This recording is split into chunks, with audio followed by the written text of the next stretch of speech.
ஆச்சா, ஒரு சுவாமிஜிய நல்ல ஆட்டிடியூட் வச்சிருக்கிறவங்க மார்க்கெட்டிங் அனுப்புனீங்கன்னா சேல்ஸே ஆகாது.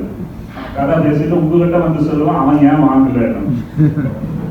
அதனால ஃபீல்டு ஒர்க்குன்னு போச்சுன்னா இது ரொம்ப இம்பார்ட்டன்ட் ஃப்ரம் ஹெச்ஆர் ஆங்கிள். ஒரு ஏர்கிராஃப்ட்ல எத்தனை ஸ்டாஃப் இருக்காங்க தெரியுமா? 8 ஸ்டாஃப் இருப்பாங்க. 6 ஏர் ஹோஸ்டஸ், 2 பைலட்.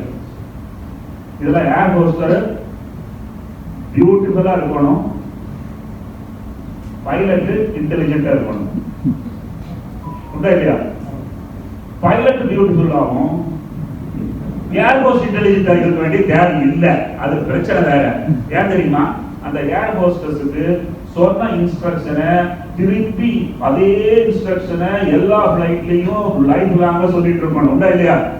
அதுக்கு இப்ப ரெக்கார்டிங்கே வந்துருச்சு. சோ யாருக்கு பேச தெரியுமோ அவன் ஃபீல்டுல போடு. எவனுக்கு பேச தெரியுமோ அவனை மிஷன் ஆபரேஷன்ல போடுறாங்க. வெரி லக்கி நான். எதுக்காக நான் சொல்றேன்னா, கன்வென்ஷனலா ஃபேமிலியை தான் லவ் பண்ணலங்கிற ஒரு கில்ட்டி ஃபீலிங் வரும். ஒர்க்கை லவ் பண்ணங்கிற கில்ட்டி ஃபீலிங் ரேரா தான் வரும். If you love the work, trust me, you don't have to love your family will love you. எங்க ஆபீஸ்ல 365 நைட்டு வேலை செஞ்ச பசங்க 10 பேர் இருப்பாங்க. மொத்தம் 1000 பேர் இருந்தாங்க. 10 பேர் 365 நைட்டு கண்டினியூஸா வேலை செஞ்சிருக்கிறாங்க. அப்படின்னா அவன் தான் குடும்பத்தை நேசிக்கிறான். ஏனென்றால் அவன் வீட்டில் படுத்து தூங்கவில்லை. புரிஞ்சுக்கோங்க, நீங்க அதிகமா சம்பாதிக்கிறது குடும்பத்தினுடைய நன்மைக்காக சம்பாதிக்கிறீங்க. நான் ஏற்கனவே சொன்னா இல்லையா, ஞாபகம் இல்லை. Those who are very happy with the boss is happy with spouse also. So அதை ஏற்கனவே சொல்லிட்டேன், ரைட்? ஸோ அது ரொம்ப முக்கியம். ரொம்ப ரேரா பார்க்குறேன். கொஞ்சம் பேர் ஆபீஸும் பிடிக்காது, வீடும் பிடிக்காதுன்னு என்னையா பண்ணுங்க. சரியா? அடுத்தது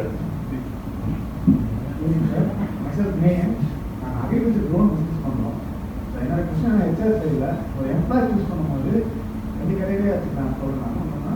ஒருத்தர் வந்து வில்லிங்காக இருக்காரு, ஆனால் ஸ்கில் செட் அதிகமாக இல்லை, அதுவும் நினைக்கிறாரு. அதே இன்னொரு கேண்டிடேட் வந்து கேண்டிடேட் நல்லா இருக்காரு, ஸ்கில் செட் நான் பிஹேவியர் சரியில்லை. யாரை சூஸ் பண்ணணும்? நல்லா இருக்கிறாருன்னா அழகா இருக்காரா? சொல்லுங்க. அதாவது ஒருத்தர்கிட்ட ஆட்டிடியூட் இருக்குது, இன்னொருத்தர்கிட்ட கேப்பபிலிட்டி இருக்குது. எப்படி சொல்லுங்க? மார்க்கெட்டிங்னா கேப்பபிலிட்டி தான் முக்கியம், ஆட்டிடியூட் முக்கியம் இல்லை.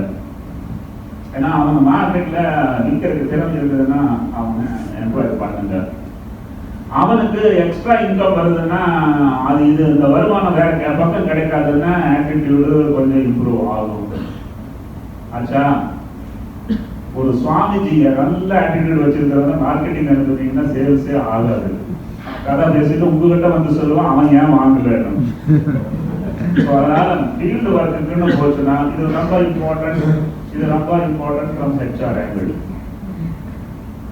ஒரு ஏர்கிராஃப்ட்ல எத்தனை ஸ்டாஃப் இருக்காங்க தெரியுமா? 8 ஸ்டாஃப் இருப்பாங்க. 6 ஏர் ஹோஸ்டஸ், 2 பைலட். இதுல ஏர் ஹோஸ்டர் பியூட்டிஃபுல்லா இருக்கணும், பைலட் இன்டெலிஜென்ட்டா இருக்கணும். உண்டா இல்லையா? பைலட் பியூட்டிஃபுல்லாகவும் ஏர் ஹோஸ்ட் இன்டெலிஜென்ட்டா இருக்க வேண்டிய தேவை இல்லை. அது பிரச்சனை வேற. ஏன் தெரியுமா? அந்த ஏர் ஹோஸ்டஸுக்கு சொன்ன இன்ஸ்ட்ரக்ஷனை திருப்பி அதே இன்ஸ்ட்ரக்ஷனை எல்லா ஃபிளைட்லயும் லைஃப் லாங்கா சொல்லிட்டு இருக்கணும். உண்டா இல்லையா? அதுக்கு இப்ப ரெக்கார்டிங்கே வந்துருச்சு. சோ யாருக்கு பேச தெரியுமோ அவன் ஃபீல்டுல போடு. எவனுக்கு பேச தெரியுமோ அவனை மிஷன் ஆபரேஷன்ல போடுறாங்க. There are a dozen attributes for a human being. அந்த dozen attributes ஏதோ ஒரு attribute எவனுக்காவது ஒரு attribute இல்லாத மனுஷன் இருக்க மாட்டான். அப்படின்னு என்ன அர்த்தம்? யாரையும் வீட்டுக்காக பாருங்க, அவனால என்ன பண்ண முடியும்னு பார்த்து அவனுக்கு அதை கொடுங்க. இன்னொருத்தனுக்கு 2 attribute இருக்கும், அவனை சூப்பர்வைசர் பண்ணுங்க. இன்னொருத்தனுக்கு 3 attribute இருக்கும், அவனை மேனேஜர் பண்ணுங்க. இன்னொருத்தனுக்கு 4 attribute இருக்கும், அவனை ஜெனரல் மேனேஜர் பண்ணிடுங்க. இன்னொருத்தனுக்கு 12ல 6 தான் இருக்கும், அவன் தான் சிஇஓ. 6 அட்ரிபியூட்டுக்கு மேல எவனுக்குமே இருக்காது. புரியுதா? எல்லா 12 அட்ரிபியூட்டும் ஒரே மனுஷன் கற்றுக்கொண்டு நீங்க வேலையில தேடிட்டு இருக்க வேண்டாம். கிடைச்சவன வேலைக்கு எடுத்து அவனால முடிஞ்ச வேலையை கொடுத்து அவனுக்கு உண்டான சம்பளத்தை கொடுத்தீங்கன்னா நீங்க சிறந்த தொழிலதிபர். அடுத்தது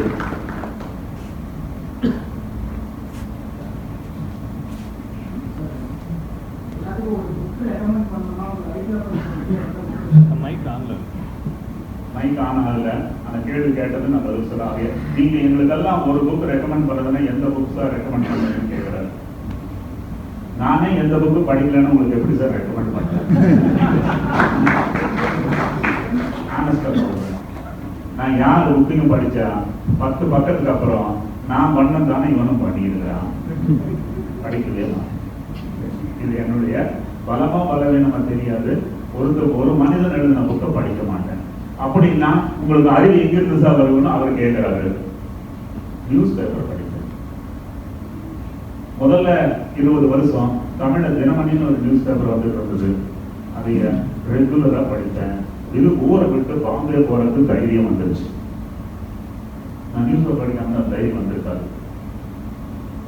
பாம்பே போய் 20 வருஷம் டைம்ஸ் ஆஃப் இந்தியா முதல் பக்கத்துல இருந்து கடைசி பக்கம் வரைக்கும் டெய்லி படித்தேன். பிசினஸ் பண்றதுக்கு தைரியம் வந்தது.